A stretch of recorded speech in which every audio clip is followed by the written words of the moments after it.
तक कैसे हो आप? तो गुजरात पब्लिक सर्विस कमीशन में ग्रुप बी का मेंस इंजीनियरिंग सर्विस का एक पेपर हुआ था 8 जून 2025 को।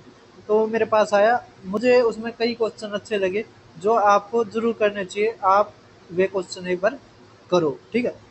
ये सभी स्टेट, एसएससी, पीसीएस, रेलवे सभी एग्जामों के लिए इम्पोर्टेंट है। अब ये कई बार ये पेपर में आ जाता है प्लेस वैल्यू और फेस वैल्यू। देखो फेस वैल्यू और प्लेस वैल्यू क्या होता है समझो। पहले प्लेस वैल्यू समझो, जैसे एक संख्या दे दी 9 7 9 9 7 8 3। अब इसकी प्लेस वैल्यू निकालेंगे 3 की, तो यहाँ पे 3। इसकी निकालेंगे तो 8 गुणा में 10 तो 80। इसकी गुणा निकालेंगे प्लेस वैल्यू तो 700, ठीक है, आपने बचपन में निकाली होगी। इसकी 9000, ठीक है। ये आ गई प्लेस वैल्यू। ये क्या आ गई? प्लेस वैल्यू, ठीक है। अब होता है फेस वैल्यू। फेस वैल्यू मतलब वही संख्या, समझ में आ गया। 9 की फेस वैल्यू 9 है, 7 की 7 है, 8 की 8 है, 3 की 3 है, समझ में आएगा। अब इसमें क्या रखा है, difference between the place value of 9 and face value of 9। अब देखो यहाँ पे जो प्लेस वैल्यू है 9 की कितनी आ जाएगी, 90 प्लेस वैल्यू है ना, और फेस वैल्यू 9 है। इसका डिफरेंस क्या रखा है तो हमारा कितना आ जाएगा, 81 हमारा आंसर, ठीक है। ये आप और कर लेना, फेस वैल्यू और इसके ऊपर ही है। अब देखो टाइम एंड वर्क का ये क्वेश्चन क्या कह रखा है कि ए बी सी एक काम को मिलकर 8 दिन में करते हैं। उससे पहले देखो जो ये ऑफिशियल पेपर है, ये group Gujarat Public Service Commission maths by Deepak Sharma, मेरे टेलीग्राम चैनल पे आपसे आप डाउनलोड मार सकते हैं, इसको ज्वाइन करना। उसके अलावा मेरा चैनल, इस पर जाओगे प्लेलिस्ट मैंने हर स्टेट की बना रखी है, एसएससी की, रेलवे की, सारी प्लेलिस्ट बना रखी है। उसके अलावा जो सबसे इम्पोर्टेंट है वो है 2025 एग्जाम्स। इस ये प्लेलिस्ट एक तरह से आप कह सकते हैं पैनेसिया है, ठीक है। तो आप इसको जरूर देखना, ठीक है। अब करते हैं क्वेश्चंस। अब देखो क्या कह रखे, ए बी सी मिलकर एक काम को 8 दिन में करते हैं, 8 घंटे में करते हैं। तो ए प्लस बी प्लस सी 8 घंटे। क्या रखे ए अकेले उसको 20 घंटे में, तो ए अकेले 20 घंटे। क्या रखे बी अकेले उसको 24 घंटे, तो 24 घंटे। तो इसका एलसीएम निकालो। इसका क्या निकालो, आप एलसीएम निकालो। क्या निकालो, एलसीएम। अब 8 20 24 का एलसीएम 120 आएगा, तो 120 एलसीएम आ गया। तो यहाँ पे कितना आ गया, 15। यहाँ पे कितना आ गया, 6। यहाँ पे कितना आ गया, 5। अब देखो ए और बी का जुड़ कर कितना एफिशिएंसी आ गई, 11। इसका मतलब जो बच गया वो सी की एफिशिएंसी कितनी, 4। कह रहा सी अकेले इस काम को कितने घंटे में करेगा, तो 4 से भाग दे दो, हमारा कितना आ जाएगा, 30। 30 घंटे में ये सी अकेला इस काम को पूरा कर देगा। आपको पता है ना वर्क किसके बराबर होता है, एफिशिएंसी गुणा में टाइम, ठीक है।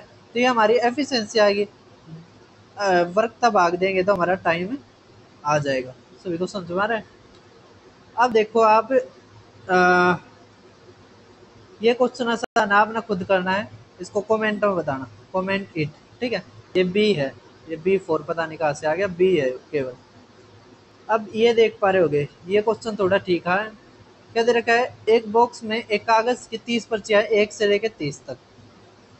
क्या रखा है, यदि बॉक्स से एक पर्ची रैंडमली उठाई जाए, मतलब बिना देखे, तो इस बात की संभावना ज्ञात कीजिए कि पर्ची में लिखे संख्या 3 से विभाज्य नहीं है, ठीक है। हम निकालते 3 से विभाज्य, तो 3 से विभाज्य कौन कौन सी है संख्या, 3 6 कहाँ तक, 30 तक। कितनी संख्या होगी टोटल, 10। तो विभाज्य होने की प्रोबेबिलिटी कितनी आ गई, फेवरेबल तो 10 है, टोटल कितनी है, 30। 30 ही तो पर्ची थी, तो कितना आ गया हमारा, 1/3। ये है 3 से विभाज्य होने की संभावना। ना होने की तो एक मतलब घटा दो, कितना आ जाएगा, 2/3 हमारा आंसर, ठीक है। या 20 ऐसी संख्या थी जो भाग नहीं हो रही थी। अब कह रखे ए और बी दोनों ने निष्पक्ष पासों की एक जोड़ी फेंकी। समझो एक बार, तो ए की प्रोबेबिलिटी क्या है, उसने कह रखे कि दोनों पासों पर 9 का योग आए। तो 9 का योग कैसे आ सकता है, 3 6 4 5 5 4 6 3, और कैसे भी आ सकता, नहीं आ सकता। तो केवल हमारे फेवरेबल आउटकम कितने हुए, 4/में। अगर 2 पास से फेंके गए हैं तो 6 की पावर 2, तो टोटल आउटकम्स कितने आएंगे हमारे 36। ये तो होगी ए की प्रोबेबिलिटी। अब बी की, चलो चेंज कर देता हूँ। अब बी क्या कह रखा है कि सम ग्रेटर देन 9, तो 10 आए, 11 आए, 12 आए। 12 तो केवल एक है, 6 6। 11 क्या है, 11 कैसे आ सकता है, 5 और 6, 6 और 5 2 हैं। 10 कैसे आ सकता है, 2 और 6 कैसे आ सकता है, 5 और 5 6 और 4, 4 और 6, इसके अलावा भी कुछ रह गया 10 आने का। 6 4 4 6, बस 3 है ना, 3 और 2 5 और 1 6, तो 6 बटे में 36 आ गया। कह रखा है कि निष्पक्ष फेंके जाते हैं ए और बी, तो प्रोबेबिलिटी बताओ। तो देखो, जो ए ने फेंक दिए उस तय बी के ऊपर कोई असर पड़ा, नहीं पड़ा। बी ने फेंक के ए पर कोई असर पड़ा, नहीं। तो ये इंडिपेंडेंट इवेंट्स हैं। तो इंडिपेंडेंट इवेंट्स होता है तो पी ए गुणा में पी भी आता है, ठीक है, समझ में आ रहा है। तो हमारा क्या आ जाएगा, 4 बटे में 36 गुणा में 6 बटे में 36, तो 6 4 निम, तो 1/54 हमारा आंसर, 1/54 हमारा आंसर, ठीक है। ऑप्शन गलती दे रखी है, ऑप्शन गलत है, ध्यान रखना। 1/54 हमारा आंसर। अब देखो स्टेटिस्टिक्स का मीन वाला, इसमें भी ऑप्शन गलत है, ठीक है। ये आपने खुद करना है और कमेंट में बताइए इसका क्या आंसर है, ठीक है। अब मीन मीडियन मोड के ऊपर इसमें भी ऑप्शन गलत है। ये जैसे ट्रांसलेट करा ना तो उसके कारण गलत हो रहा है, क्योंकि गुजराती में आता है ना ये पेपर है, इंग्लिश या गुजराती, तो गुजराती को ट्रांसलेट करा था तो इस कारण गलती हुई। इसमें एक फार्मूला है क्या, एम्पेरिकल फॉर्मूला, जिसमें क्या होता है, mode equal to 3 median minus 2 mean, ठीक है।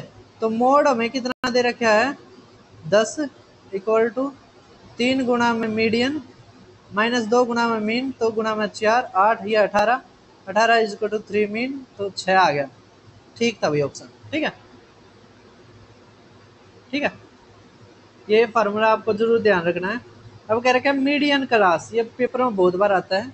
मीडियन क्लास कैसे निकाली जाती है, तो देखो यहाँ 12 18 25 15 10, तो भाई अब देखो इसमें मीडियन क्लास कैसे निकाली जाती है, ये फ्रीक्वेंसी दे रखी है, कॉम्युलेटिव फ्रीक्वेंसी निकालेंगे। कॉम्युलेटिव फ्रीक्वेंसी मतलब लगातार, ठीक है। देखो 12 है, इसकी अगली कॉम्युलेटिव फ्रीक्वेंसी 18 जोड़ दो, कितना आ जाएगा 30, फिर 55, फिर 70, फिर 80, ठीक है। अब 80 टोटल कितना आ गया, 80 80 को 2 से भाग दो, कितना आ जाएगा 40। 40 अब किस में होगा, देखो ये तो 30 तक खत्म हो गया। अब 30 के बाद क्या, वो 55 में आएगा। 55 किसके सामने है, 30 और 40 की क्लास इंटरवल के, ठीक है। तो 30 और 40 हमारी क्या आ जाएगी, मीडियन क्लास। अब हमें क्या रखा है, मोड निकालना, तो आपने बताना इसका क्या आंसर है। चैनल को सब्सक्राइब करना, वीडियो को शेयर करना, इसका कमेंट में आंसर बताना।